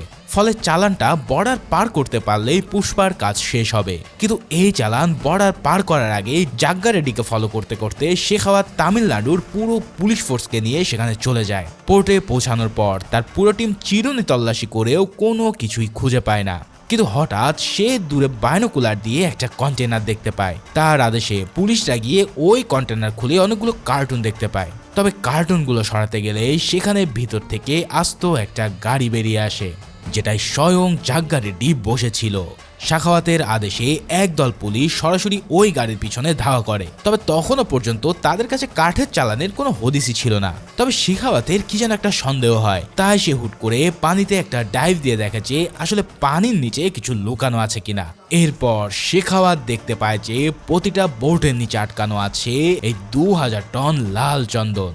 সে উপরে উঠে এই কথা ঠিক বলতেই যাবে, তবে তার আগেই সব ফিশারম্যানরা তাদের বোট চালু করে দিয়ে শুরু করে শ্রীলঙ্কার পথের যাত্রা। এই চক্করে বেচারা শেখাওয়াত আবারও পানির মধ্যেই জালে ফেসে যায়। যতক্ষণে সে জাল থেকে নিজেকে ছোটায় ততক্ষণে বোটগুলো বর্ডারের অনেক কাছাকাছি পৌঁছে গেছে। শেষ মুহূর্তে নাথুলাল স্পিড বোট নিয়ে এলে তারা সেটাতে চড়েই বোটগুলোর পিছনে ধাওয়া করে। কিন্তু ততক্ষণে অনেক দেরি হয়ে গেছে, কারণ সবার নাগের ডগা দিয়েই একে একে সব বোট শ্রীলঙ্কার বর্ডারে ঢুকে পড়ে। যেহেতু এগুলো ছিল সব ফিশিং বোট আর তাদের কাছে পারমিশনও ছিল ঢোকার, তাই কাস্টমস তাদেরকে কোনো কিছুই করে না। তবে তাদের পিছে আসা শেখাওয়াতের স্পিড বোটগুলোর উপরে তারা গুলির বর্ষণ শুরু করে দেয়। সেই সাথে সাথে তারা বলে যে আর একটু আগালে তাদেরকে জানে খতম করে দেওয়া হবে।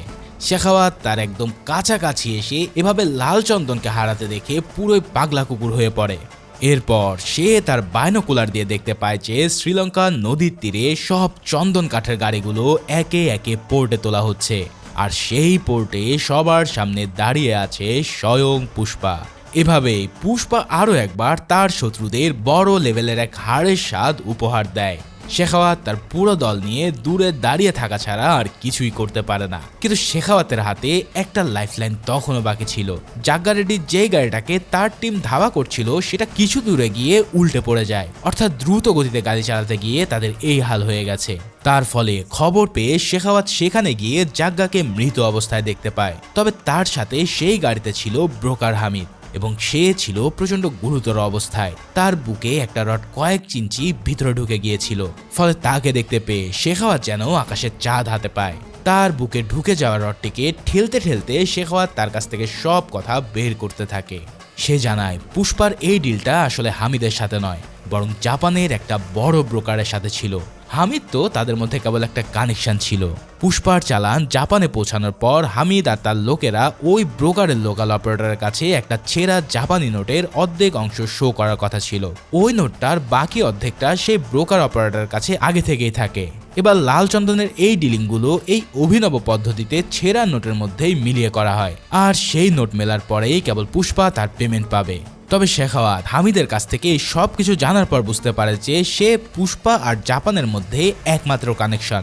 যদি হামিদের পক্ষ থেকে নোটের অর্ধেক অংশ অপারেটরের কাছে না যায় তাহলে পুষ্পা একটা টাকাও পাবে না। তাই সে ওই জাপানি ব্রোকারের নাম বলতেই যাচ্ছিল, কিন্তু শেখাওয়াত তার আগেই ওই রডটা দিয়ে তাকে পুরোপুরি হত্যা করে দেয়। এখন মনে হতে পারে আসলে কাহিনীটা কি? আসল কাহিনী হচ্ছে, যদি তার মুখ থেকে ওই নাম বের হয় তাহলে উপস্থিত সবাই তা জেনে ফেলবে, আর এটা জেনে গেলে পুষ্পা যে তাদের যে কাউকে কিনে ফেলতে পারবে সেটা শেখাওয়াত ভালো করে জানে। যার ফলে যদি হামিদকে সরিয়ে দেওয়া সম্ভব হয় তাহলে পুষ্পা আর জাপানের মধ্যে সমস্ত কানেকশন অফ হয়ে যাবে, অর্থাৎ পুষ্পার চালান জাপানে পৌঁছাবে ঠিকই, কিন্তু সে একটা পেমেন্টও পাবে না। এভাবেই শেখাওয়াত পুষ্পার পথের সবচেয়ে বড় কাঁটাটাকে ভালোভাবেই পুঁতে রাখে। এদিকে এই খবর পুষ্পা সিন্ডিকেটের কাছে যাওয়ার পর তো সিতাপ্পার মাথায় পুরোই হাত। শেখাওয়াত হামিদকে শেষ করে দেওয়ার পর সত্যি সত্যি পুষ্পার পেমেন্ট আটকে যায়। তার উপরে সিএম নরসিংহ তার সব এমএলকে এক হাতে রাখার জন্য দাওয়াত করেছিল। তবে এখনও চাইলে এদের হাতে টাকা তুলে দিয়ে তাদেরকে কন্ট্রোল রাখা সম্ভব। ফলে পুষ্পা তখন কথা দেয় যে সব এমএলএরা ঠিকই সময় মতো তাদের পেমেন্ট পেয়ে যাবে, আর যদি সেটা না হয় তাহলে পুষ্পাও এই দুনিয়াতে আর থাকবে না। ফোন রেখে দেওয়ার পর সে কেশবকে একটা কন্টেনার ভর্তি লাল চন্দন রেডি করতে বলে। তার প্রাপ্য টাকা যেখানেই থাকুক না কেন সে সেটাকে নিয়েই ছাড়বে। পুষ্পার কথা মতন লাল চন্দন দিয়ে কন্টেনার ভর্তি করার পর তার মধ্যে সে নিজেও ঢুকে পড়ে, আর এভাবেই পুষ্পা জাহাজে করে সোজা জাপানে চলে যায়। ঠিক এর পরের কাহিনীটাই আমরা মুভির শুরুর দিকে দেখেছিলাম। তার মানে জাপানের সাথে পুষ্পার ওই ফাইট কোনো স্বপ্ন ছিল না, বরং তা ছিল পুরোটাই বাস্তব। এবার আমরা দেখতে পাই যে পুষ্পা গুলি খেয়ে পানিতে পড়ে যাওয়ার পর উপস্থিত জাপানিজ ব্রোকার হিরোশি ভাবতে থাকে যে এই লোকটা এভাবে ইন্ডিয়া থেকে এলো কেন, আসলে কি তার কাছে কোনো টাকা পৌঁছায়নি? সে ততক্ষণে তার লোকদের দিয়ে পুষ্পাকে পানি থেকে তুলে আনার নির্দেশ দেয়। তার আদেশে কয়েকজন লোক পানিতে ঝাঁপিয়ে পড়লে কিছুক্ষণ পর সবাই দেখে যে জাহাজের নোঙ্গরের সাথে তারা সবাই ঝুলে আছে, আর সেই নোঙ্গরের উপরে মারাত্মক স্টাইলে দাঁড়িয়ে আছে স্বয়ং পুষ্পা। ঠিক সেই সময় তার হাতে দেখা যাচ্ছিল সেই অর্ধেক ছেঁড়া নোট। এবার হিরোশি বুঝতে পারে যে পুষ্পা কোনো জেসে খেলোয়াড় নয়, তাই সে নিজের লোকদেরকে শুট করতে এবার নিষেধ করে দেয়। কিন্তু তারপরেও এক লোক তাকে মারতে গেলে হিরোশি নিজেই লোকটাকে শেষ করে দেয়। এভাবে পুষ্পার আসল পরিচয় জানার পর হিরোশি তার কাছে পার্সোনালি সরি বলে। সে কথা দেয় যে ভবিষ্যতে আর এমন কোনো ভুল হবে না। তাই এবার সে পুষ্পাকে নিজেই একটা ছেঁড়া নোট দিয়ে সরাসরি তার সাথে ডিল করতে বলে। কিন্তু পুষ্পা পুরোই স্যাভেজ স্টাইলে বলে যে এখন থেকে আর কোনো নোট দিয়ে ডিল করা হবে না, বরং ডিল হবে পুষ্পা নিজের ব্র্যান্ড দিয়ে। এই কথা বলে সে নিজের রক্ত দিয়ে একটা রুমালের হাতের ছাপ দিয়ে দেয়। ভাই রে ভাই, এই সিনটা পুরো মুভির মধ্যে অন্যতম সিগমা সিন ছিল। যাই হোক, হিরোশিও পুষ্পার আওকাত বুঝতে পেরে তার সমস্ত দাবি মেনে নিয়ে 5,000 কোটি টাকা বুঝিয়ে দেয়। আর পুষ্পাও সশরীরে 5,000 কোটি টাকা নিয়ে রাজার হালে ইন্ডিয়াতে ফিরে আসে। ফিরে এসে সে অন্ধ্রপ্রদেশের সমস্ত এমএলএর বাড়িতে টাকা ভর্তি সোফা পাঠিয়ে দিয়ে সবাইকে কিনে নেয়। তবে সব সোফা পাঠানো হয়ে গেলেও একটা সোফা তখনও পাঠানো বাকি ছিল। তাই পুষ্পা এবার নিজের সাথে একটা রিভলভার নিয়ে ওই সোফাটাকে নিয়ে যায় সোজা জলি রেড্ডির কাছে। কি চিনতে পারছো তো? যারা প্রথম পার্ট দেখেছো তারা জলি রেড্ডিকে ঠিকই চিনবে। এবার সেখানে গিয়ে সে জলিকে বলে এই পৃথিবীতে যদি সে কারো কাছে সত্যি ঋণী হয়ে থাকে তবে সে কেবল জাগ্গা রেড্ডি। কারণ যদি সেদিন পুষ্পাকে ডেকে ওই সময়কার এমএলএ সিদাব্বাকে প্ল্যানটা না বোঝানোর কথা বলতো তাহলে পুষ্পার আজ এই অবস্থান হতো না। তবে আফসোসের বিষয় হলো যে কান্ডা রেড্ডির মতো জাগ্গারও মৃত্যুর কারণ ছিল পুষ্পা। আর জলির যে কি হাল হয়েছিল তা তো তোমরা সবাই জানো। বেচারা এখনো হুইল চেয়ার থেকে উঠতেই পারে না। এবার পুষ্পা তাকে বলে যে যদি সে সব শত্রুতা ভুলে গিয়ে তার সাথে হাত মেলায় তাহলে প্রতিটা ডিল থেকে বিনা পরিশ্রমে সে 3% করে শেয়ার পাবে। কিন্তু যদি সে আসলে পুষ্পার প্রাণ চায় তাহলে সে এখনই সেটা নিয়ে নিক। এই কথা বলে পুষ্পা তার রাশিয়ান রুলেট স্টাইলে রিভলভারের ম্যাগাজিন ঘুরিয়ে রিভলভারটা জলির হাতে তুলে দেয়। এবার জলি তার সাথে কি করবে সেটা তো তোমরা বুঝতেই পারছো। কিন্তু আজ প্রথমবারের মতন সে কাউকে একটা সুযোগ দিচ্ছে। এখন জলি কি পুষ্পার জানই বেছে নেবে নাকি টাকা বেছে নেবে সেটা তার পার্সোনাল ইচ্ছা। এই কথা শোনার পর জলি কাপা কাপা হাতে রিভলভার তুলে নিয়ে সোজা ট্রিগারে চাপ দেয়। কিন্তু ম্যাগাজিনের ওই পকেটে বুলেট না থাকার কারণে এবার গুলি বের হয় না, বরং গুলি করতে গিয়ে জলি নিজে চিত হয়ে মাটিতে পড়ে যায়। তখন পুষ্পা তাকে বলে যে যেহেতু তুই টাকার পরিবর্তে আমার জীবন নেওয়াটাকে বেছে নিয়েছিস তাই তোকে সেই সুযোগ দিচ্ছি। যদি কখনো দম থাকে তাহলে আমাকে মারতে আসিস, আর আমিও তোর জন্য রেডি থাকবো। এভাবে জলি রেড্ডির সাথেও হিসাব চুকিয়ে পুষ্পা তার বাড়িতে চলে যায়। এদিকে ইলেকশনের আগে সব এমএলএকে কিনে নেওয়ার কারণেই এক রাতে সিদাপ্পা পুরো অন্ধ্রপ্রদেশের সিএম বনে যায়। সিএম হওয়া মাত্রই সে সবার আগে পুষ্পার বাড়িতেই শ্রীভেল্লির সাথে দেখা করতে আসে। যেখানে একটা ছবি পুরো রাজ্যের গদি পাল্টে দিতে পারে সেখানে কি আর সামান্য দেরি করা চলে? সিদাপ্পা সিএম হয়ে গেলেও পুরো রাজ্য যে এখন কার রাজত্বে চলবে সেটা তো নিশ্চয়ই আন্দাজি করতে পারছো। সমস্ত মিনিস্ট্রি ঠিক করা থেকে শুরু করে রাজ্যের প্রতিটা ইঞ্চিতে এখন দখল থাকবে পুষ্পার। বোঝো একবার, সামান্য মজদুর থেকে পুরো একটা রাজ্যের রাজত্ব করাটা কেবল পুষ্পার মতন বেপরোয়া কারোর পক্ষেই সম্ভব। এদিকে পুষ্পার চরম শত্রু শাখাওয়াত তার এই হার কিছুতেই মেনে নিতে পারছিল না। তাই সে আটক করা সানরা কাঠের চালানের মধ্যে নিজেকে রেখে তাতে আগুন লাগিয়ে দেয়। তার অ্যাসিস্ট্যান্ট নাথুলালকেও সে নিজের সাথেই পুড়িয়ে মারতে চেয়েছিল, তবে শেষ মুহূর্তে নাথুলাল নিজেকে ছাড়িয়ে নিতে সক্ষম হয়। তখন জ্বলন্ত কাঠের সানরার ভিতরে একাই বেচারা শেখাওয়াত দ্য ইন্ড হয়ে যায়। তার মানে এতদিনের এত পরিশ্রমের পরেও শেখাওয়াতের ভাগ্যে জোটেনি পুষ্পার একটা পশমও। যাই হোক, এদিকে কাহিনী কিন্তু একেবারে খতম হয়নি। হঠাৎ করে পুষ্পার ভাতিজি কাবেরীকে কারা যেন কিডন্যাপ করে নিয়ে যায়। পুষ্পার সৎ ভাইয়ের স্ত্রী এসে তার মায়ের কাছে মিনতি করতে থাকলে মা পার্বতী গিয়ে পুষ্পাকে ব্যাপারটা খুলে বলে। প্রথমে পুষ্পাকে দেখে মনে হয় যে সে এই ব্যাপারটাকে কোনো গুরুত্বই দিচ্ছে না, কারণ তার ভাই তো তাকে কোনোদিন ভাই বলে স্বীকার করেনি। তবে পরক্ষণে সবার সামনে দিয়ে আস্ত এক রাইফেল কাঁধে সে বেরিয়ে আসে। তারপর সোজা নিউজ মিডিয়াতে গিয়ে সে ওপেনলি হুমকি দিয়ে বলে যে যদি তার ভাতিজির গায়ে একটা আঁচড়ও লাগে তাহলে সে কিডন্যাপারদের কেটে কুচি কুচি করবে। পুষ্পা তাদেরকে 1 ঘন্টার সময় দিয়ে পুরো চিত্তুর জেলাকেই ক্লোজ করে দেয়। জেলার সমস্ত প্রবেশ পথ সিল করে দিয়ে পুরো চিত্তরের মানুষও কাবেরীকে খুঁজতে বেরিয়ে পড়ে। এর মাঝে হঠাৎ প্রতাপ রেড্ডি এসে সিদাপ্পাকে জানায় যে কাবেরীকে কিডন্যাপ করেছে সে হচ্ছে ভোগ্গা রেড্ডি, আর এই ভোগ্গা হচ্ছে তারই আপন ভাতিজা। এটাই সেই পাবলিক যে ওই কালী পুজোর মঞ্চে পুষ্পার হাতে কেলানি খেয়েছিল। এরপর পুষ্পা তাদেরকে মাথা ন্যাড়া করে দিয়ে গলায় জুতোর মালা পরিয়ে ভীষণভাবে অপমান করে, যার ফলে ভোগ্গা রেড্ডি এই অপমানের শোধ তোলার জন্য এই কাণ্ড ঘটেছে। এবার বুঝতেই পারছো প্রতাপ রেড্ডির একমাত্র বংশধর হিসেবে তার পাওয়ার থাকবে, সেটাই স্বাভাবিক। তাই তো প্রতাপ রেড্ডি কোনোভাবেই তার কোনো ক্ষতি হতে দিতে চায় না। এই কারণে সে সিদাপ্পাকে ডেকে নিয়ে এসে সরাসরি বলে যে পুষ্পা যেন তার গায়ে কোনো হাত না দেয়। কিন্তু একবার যে পুষ্পার সাথে পাঙ্গা নিয়ে ফেলেছে তাকে কি আর এত সহজে ছেড়ে দেওয়া যায়? প্রতাপের কথায় সিদাপ্পা দ্রুতই পুষ্পাকে ফোন করে ব্যাপারটা জানিয়ে দেয়। সে তাকে এই ব্যাপারটা ছেড়ে দিতে বলে, কারণ এমনিতেও মোহন তাকে কোনোভাবে ভাই হিসেবে মেনে নেয়নি। কিন্তু পুষ্পা জবাব দেয় যে মোহন তাকে ভাই না মানলেও কাবেরী তাকে সবসময় চাচা ডাকত। সে হয়তো এই আশা নিয়ে বসে আছে যে পুষ্পা চাচা এসে তাকে বাঁচিয়ে নেবে। এই ভালোবাসার দাম যদি সে এখন দিতে না পারে তাহলে সে নিজেকে কিভাবে ক্ষমা করবে? এর জন্য প্রতাপ রেড্ডির ভাই কেন, স্বয়ং প্রতাপ রেড্ডিকে খতম করতে হলেও তার হাত একটুও কাঁপবে না। এই কথা বলে সে ফোন রেখে দিলে সিদাপ্পা প্রতাপকে বলে যে সে যেন তার ভাই সুব্বা রেড্ডিকে দিয়ে দ্রুত নিজের ভাতিজাকে বুঝিয়ে বাজিয়ে কাবেরীকে মুক্ত করায়, কারণ বেশি দেরি করলে পুষ্পার হাতে ভোগ্গা রেড্ডির মৃত্যুটা কনফার্ম লেখা হয়ে যাবে। এছাড়াও পুরো চিত্তুরের মানুষরাও কিন্তু পুষ্পার কথাটাতে উঠবে আর বসবে। সিদাপ্পা তো শুধু নামে সিএম, কিন্তু সিএম এর সব কাজকর্মই করে পুষ্পা।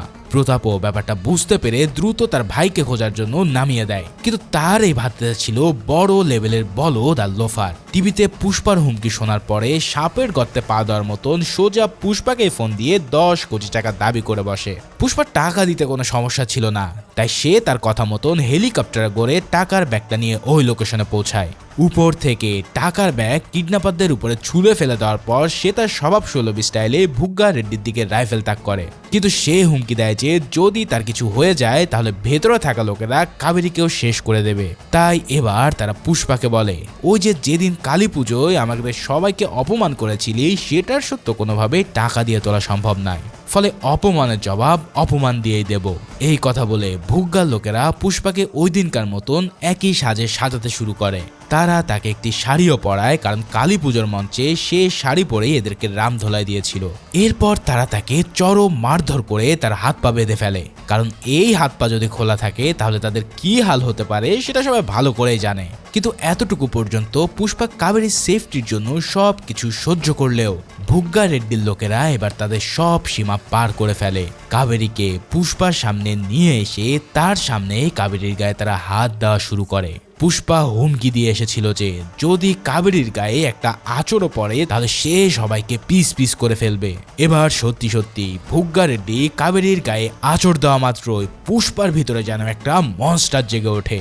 হাত পা বাঁধা অবস্থাতেই সে উড়ে গিয়ে একজনের ঘাড়ে কামড় দিয়ে বসে। তার দাঁতগুলো যেন হয়ে ওঠে এক একটা সিংহের দাঁত। একের পর এক লোকগুলোকে সে তার হাত পা বাঁধা অবস্থাতে পুরো ছিন্ন ভিন্ন করে দিতে থাকে। এতগুলো লোক ছুরি চাপাতে দিয়েও তার একটা চুলো বাঁকা করতে পারে না। ভাই রে ভাই, এখানে যে রাপ্পা রাপ্পা সিনটা আছে সেটা যদি কেউ পুরোটা দেখে তার পুরো রক্ত একদম গরম হয়ে যাবে। বলতে পারো ফিজিক্সের সাথে এই মারামারির কোনো কম্পেয়ারই নেই, কারণ এই সোয়াগ পুরো ফিজিক্সের ঊর্ধ্বে। তবে এখানে যে ফাইটিং সিনের কোরিওগ্রাফি করা হয়েছে তা ছিল সত্যি অনেক প্রশংসনীয়। যাই হোক, এভাবে পুষ্পা তার সিগনেচার স্টাইলে হাত পায়ের রশি কেটে ফেলতে সক্ষম হয়। এবার তাদের উপরে কি হতে চলেছে তা তো তোমরা বুঝতেই পারছো। হাত পা খোলা অবস্থায় পুষ্পা এবার দু হাতে তরোয়াল আর কুড়াল নিয়ে লোকগুলোকে কেটে পিস পিস করতে থাকে। যারা এতক্ষণ তার উপরে হামলা করছিল তারা এবার জান নিয়ে পালানোর জন্য প্রাণপণে দৌড়াতে থাকে, কিন্তু পুষ্পা তাদের কাউকেই পালাতে দেয় না। সবাইকে এভাবে নিষ্ঠুরভাবে কাটছে দেখে ভোগ্গা রেড্ডির চেলা নিজে ভয়ে তার গলা কেটে ফেলে, যার ফলে এবার বাকি থাকে শুধু ভোগ্গা রেড্ডি। প্রতাপ রেড্ডির কথায় সিদাপ্পা কিন্তু বারবার কেশবকে ফোন করে যাচ্ছিল, কারণ তারা জানতো যে এতক্ষণ হয়তো পুষ্পা ভোগ্গার খেল খতম করে দিয়েছে। যার ফলে কেশব কিছু লোকজন নিয়ে এসে পুষ্পাকে আটকাতে গেলেও পুষ্পা তাদের সবাইকে ছেড়ে ফেলে দেয়। তবে এখানে কাবেরী তাকে অনুরোধ করতে থাকলে পুষ্পার মন কিছুটা নরম হয়। এটা দেখে ভুগ্গা ভাবে যে পুষ্পা হয়তো তাকে ছেড়ে দিয়েছে। এই ভেবে সে যখন সিতাপ্পাকে ফোন দিয়ে ব্যাপারটা জানাতেই যাবে, ঠিক তখনই পুষ্পা ভুগ্গারের দিকে একটা ত্রিশূলে গেঁথে হাওয়ায় ভাসিয়ে দিতে থাকে। তার মানে মিনিস্টার কিংবা তার ভাইপো সে কাউকেই ছাড় দেয় না। ভুগ্গার বাবা সুব্বা রেড্ডি এসে ছেলের এমন মৃত্যু দেখে পুরো পাগল হয়ে যায়। সে তখন কাবেরীর দিকে পিস্তল তাক করে তাকে তুলে নিতে চায়। তবে পুষ্পা তার পুরোই খতরনাক স্টাইলে তার দিকে ত্রিশূল মেরেও তাকে সোজা দেয়ালে গাঁথিয়ে দেয়। ভাই রে ভাই, এই লেভেলের অ্যাকশন সিন আমি খুব কমই দেখেছি। যাক, পুষ্পার হাতে এভাবে নিজের ভাই আর ভাতিজিকে বেঘরে হারিয়ে প্রতাপকে তাদের চিতায় চড়াতে হয়। এই ঘটনার পর পুষ্পার পরবর্তী অপোনেন্ট যে প্রতাপী হতে যাচ্ছে তা তো তোমরা ভালোই বুঝতে পারছো। এদিকে সবকিছু ঠিক হয়ে যাওয়ার কিছুদিন পর পুষ্পার সৎ ভাই মোহন হুট করে তাদের বাড়িতে আসে। সচরাচর সে কিন্তু এই বাড়ির ছায়াও মারায় না, তাই তাকে এভাবে আসতে দেখে পুষ্পার মা সহ সবাই বেশ অবাকই হয়। শ্রীভাল্লি পুষ্পাকে গিয়ে খবরটা জানালেও সে কিন্তু তার ভাইয়ের সাথে দেখা করতে নিচে আসে না। তখন মোহন মুলাট্টি বলে ওঠে, পুষ্পা এখানে আসবেই বা কেন? আর আসলেও তাকে সে কিভাবে মুখ দেখাবে? ছোটবেলা থেকেই সে পুষ্পাকে দিনের পর দিন অপমান করেছে, তার বংশ পরিচয় কেড়ে নিয়ে তার বিয়ের আসর পর্যন্ত তাকে অপমান করেছে। অথচ এই পুষ্পায় তার মেয়েকে নিজের মেয়ে মনে করে নিজের জীবনের পরোয়া না করে তাকে বাঁচিয়ে এনেছে। মোহন ভাই হিসেবে নিজের কর্তব্য পালন করতে না পারলেও পুষ্পা চাচা হিসেবে নিজের দায়িত্ব শতভাগ পালন করেছে। মোহন পুষ্পার মায়ের হাতে কাবেরীর বিয়ের কার্ডটা তুলে দেয়, কারণ কিছুদিনের মধ্যে সে কাবেরীর বিয়ে ঠিক করে দিয়েছিল। কার্ড ছাপানোর পর প্রথম কার্ডটা সে পুষ্পার মার হাতেই তুলে দেয়, আর এবার সে তাকে নিজের মা বলে সম্বোধন করে। অর্থাৎ ফাইনালি এত দিনের অপ্রাপ্তি পুষ্পা তার নিজের বংশ পরিচয়ের স্বীকৃতি পেল। এমনকি বিগত দিনে সমস্ত অপমানের জন্য সে তার পায়ে পর্যন্ত পড়ে ক্ষমা চায়। এদিকে কাবেরীও জিদ করে বসেছিল যে পুষ্পা চাচা যদি তার বিয়েতে না আসে তাহলে সে বিয়ের মণ্ডপেই বসবে না, যার ফলে পুষ্পাকে তার বড় ভাইয়ের ডাকে আসতেই হবে বলে মোহন সেখান থেকে চলে যায়। এরপর শ্রীভাল্লি তখন বিয়ের কার্ডটা নিয়ে পুষ্পাকে দেখালে সে দেখতে পায় যে বিয়ের কার্ডে তাদের সবার নামই লেখা ছিল, এমনকি তাদের নামের সাথে পদবি হিসাবে মূল্যটিও লেখা আছে। এই লেখাটা দেখে পুষ্পা এতটা ইমোশনাল হয়ে পড়ে যে সাথে সাথে মাটিতে লুটিয়ে বাচ্চাদের মতো কান্না করতে থাকে। যে পদবিটার জন্য সে বারবার অপমানিত হয়ে আসছিল, এতদিন পর সেটাকে দেখতে পেয়ে তার চোখ গড়িয়ে অশ্রু নেমে পড়ে। আসলেই এই সিনটা সত্যি অনেক ইমোশনাল ছিল। যাই হোক, ঠিক সময়ে কবিরের বিয়ের দিন কিন্তু পুষ্পা ঠিকই তার বিয়েতে হাজির হয়। মোহন এসে নিজেই তাকে জড়িয়ে ধরে ভাইয়ের মতো স্বাগত জানায়। মোহনের আপন ছোট ভাই সহ তারা 3 ভাই ফাইনালি একত্রিত হয়। তবে সবাই মিলে যখন কাবেরীর বিয়েতে আনন্দ করছিল, ঠিক সেই সময়টাতে প্রতাপ রেড্ডির বাড়িতে চলছিল শোকের মাতম। কাবেরীর বিয়েতে যেমন পুষ্পা তার পরিবারের সাথে একত্রিত হয়েছিল, ঠিক তেমনি প্রতাপের বাড়িতেও মঙ্গল, সিনু সহ পুষ্পার সব শত্রুরা সেখানে একজোট হয়। এমনকি প্রথম পার্টে পুষ্পার কাছে বেদম মার খাওয়া, হাত পা ভাঙা প্রতিবন্ধী জলি রেড্ডিও সেখানে উপস্থিত হয়। ভবিষ্যতে যে এদের সবারই এক টার্গেট হবে তা তো তোমরা আন্দাজি করতে পারছো। পুষ্পা তার স্যাভেজ স্টাইলে এদের সবাইকে মেসেজ দেওয়ার জন্য একটা ফুলের তোড়া পাঠিয়েছিল, যার মাঝখানে ছিল আস্ত একটা মাথার খুলি। ওদিকে কাবেরীর বিয়েতে সবাই যখন সেলিব্রেশন করতে ব্যস্ত, ঠিক তখনই সেখানেও একটা ফুলের তোড়া থেকে হঠাৎ একটা বোম ব্লাস্ট হয়। দূরের এক পাহাড়ের উপরে দাঁড়িয়ে এই বোমার ট্রিগার চেপেছিল রহস্যময় এক লোক। পিছন থেকে ফোকাস করায় লোকটার মুখ না দেখা গেলেও তার বেশভূষা দেখে মনে হচ্ছিল যে লোকটা সিং বংশের কেউ। তার মানে কি এই লোকটাই ভাবার সিং শেখাওয়াত? তাহলে সে কি সান্ড্রা কাটের ওই আগুন থেকে বেঁচে গিয়েছিল, নাকি এটা অন্য কেউ? এর সব উত্তর আমরা পাবো পুষ্পা পার্ট 3-তে, যেটার অ্যানাউন্সমেন্টও এই মুভির শেষেই করা হয়ে গেছে। সেই মুভির নাম হবে পুষ্পা দ্য র্যাম্পেজ। তার মানে খেলা কিন্তু এখনো চলমান, আর সেই খেলার ফাইনাল ক্লাইম্যাক্স সহ পার্ট 3 যখন আসবে তখন তার এক্সপ্লেনেশন হাজির হয়ে যাবে এই চ্যানেলে। সে পর্যন্ত সবাই ভালো ও সুস্থ থাকো আর চ্যানেলকে সাবস্ক্রাইব করে রেখো। দেখা হচ্ছে পরের কোনো ভিডিওতে, সে পর্যন্ত আল্লাহ হাফেজ।